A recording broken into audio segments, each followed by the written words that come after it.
The royal family is one of the most famous families globally for both good and bad reasons. Their history spans back very far, so it is no coincidence that over the years, some strange practices have become sort of tradition for the family. From strange travel rules, to the pressures placed on royal women, to the family's questionable past decisions. On today's top 10 list, I will be covering 10 dark royal family traditions. Starting off this list, in our number 10 spot, we have never travel in pairs. This is one travel rule that certainly makes sense, but it truly is quite dark when you really think about it. The rule is that any heirs to the throne are not allowed to travel together. This is of course in case some sort of accident happens. Not every heir to the throne would be injured or perhaps killed. It is certainly very smart and sensible, but it has got to be grim just constantly preparing for the worst thing to happen. It is of the utmost importance to the royal family that they preserve the line to the throne. This travel rule is actually becoming more frequent among those who can afford this type of luxury. In our number 9 spot today, we have the black outfit. Before I dive into this one, guys, please don't forget to hit the thumbs up button if you're enjoying the video so far. Another travel rule that the family must follow is in regards to an item they must bring with them. It is unusual to see the royal family dressed in black, despite when a specific occasion calls for it, but every time they travel, they're required to bring an all-black outfit with them. This is again to prepare for the worst case scenario.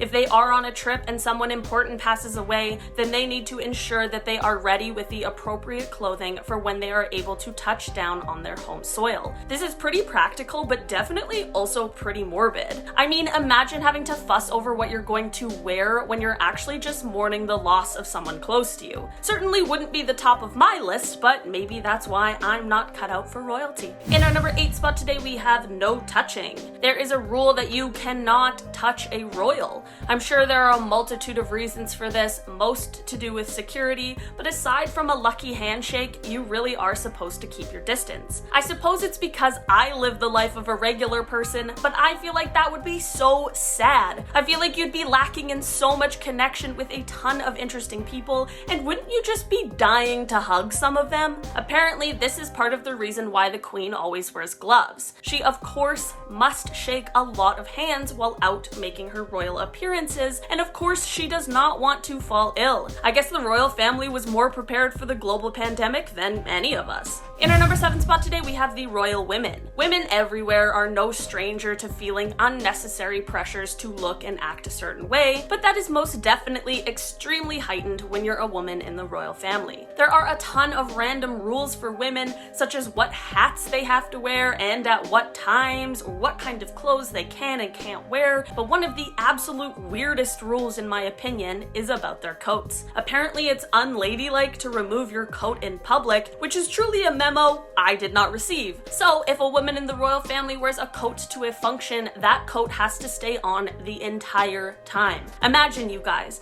you're just absolutely sweating, but you have no choice because it would seem unladylike. I feel like that is just some outdated rule that for some reason still continues to linger around, but I guess there truly are darker things on this list, so it could always be worse. In our number 6 spot today, we have King Charles I. Okay, this is one that goes all the way back, and it really creeps me out. So, King Charles I was tried for treason after the Civil War, and he ended up being beheaded in 1649. I guess in the 1600s, everyone was beheaded, so this wasn't necessarily abnormal, which is certainly weird, but that is a history lesson for another day. The weird part, however, is that apparently his head was sewn back on his body so that he could sit for a portrait, or it was perhaps supposed to be a sign of respect. Either way, it's weird and very gross. I feel terrible for whoever's job it was to do that, and I also feel bad for the artist who was forced to paint that. Talk about traumatic. It does certainly make sense though that people say that Charles' ghost still haunts a building, because there's no amount of haunting that could make up for being beheaded and then having your head sewn back onto your body. In our number 5 spot today, we have money making.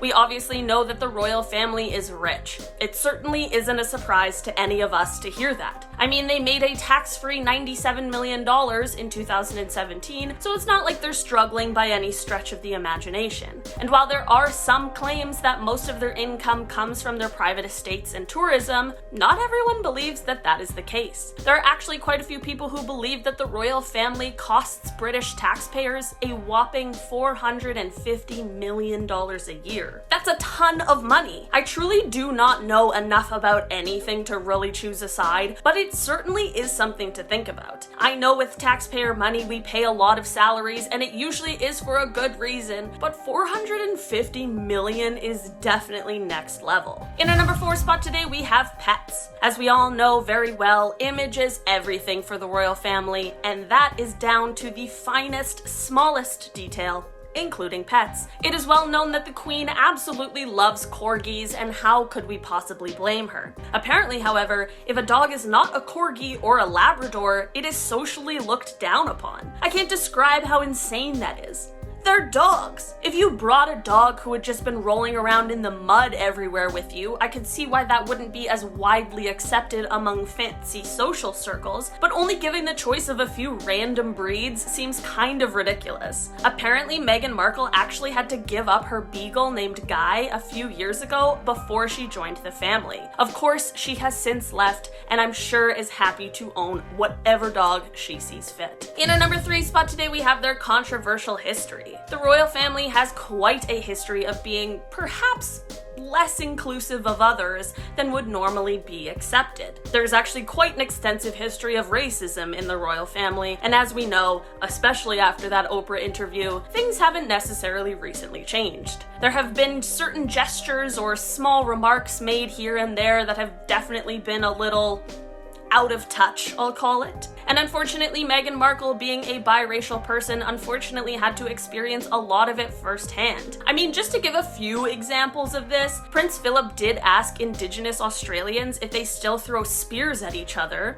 and once, Princess Michael of Kent tried to apologize after being called out for saying something racist, and this is what she said: "To call me racist, it's a knife through the heart because I really love these people. I even pretended years ago to be an African, a half-caste American, but because of my light eyes, I did not get away with it.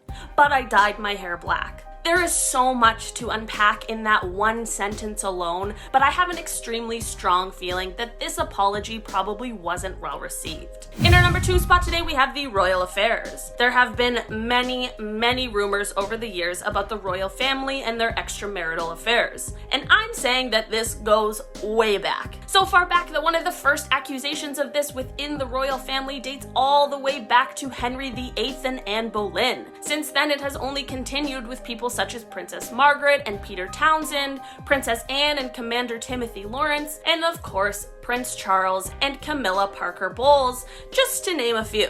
The latter of those definitely being the most famous, especially when Prince Charles was confronted about it by his wife at the time, the beloved Princess Diana. Apparently, Charles responded to the confrontation by saying, "Well, I refuse to be the only Prince of Wales who never had a mistress." Maybe not the attitude to keep when speaking to your wife who you're cheating on. I don't know. In our number 1 spot today, we have the flag at half-mast. It is totally normal for a flag to be flown at half-mast following a great tragedy, so this is certainly not a dark tradition that the royal family has, but it's the time that they did not do this that is dark that I want to talk about today. After Princess Diana's death, people everywhere began mourning the loss, especially considering how young she was and how it all happened so quickly and unexpectedly. But the crazy thing, or I guess when you really think about it, the potentially very sinister thing about it, is that the royal family just continued on as if nothing happened. Of course, business still needs to be conducted at times despite grief, but for many of them,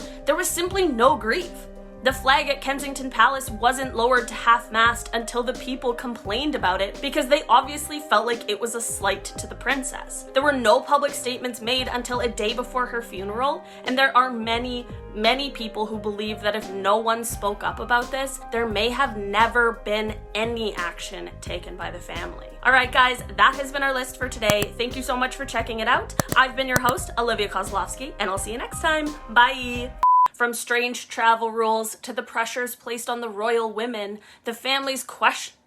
Oh, oops.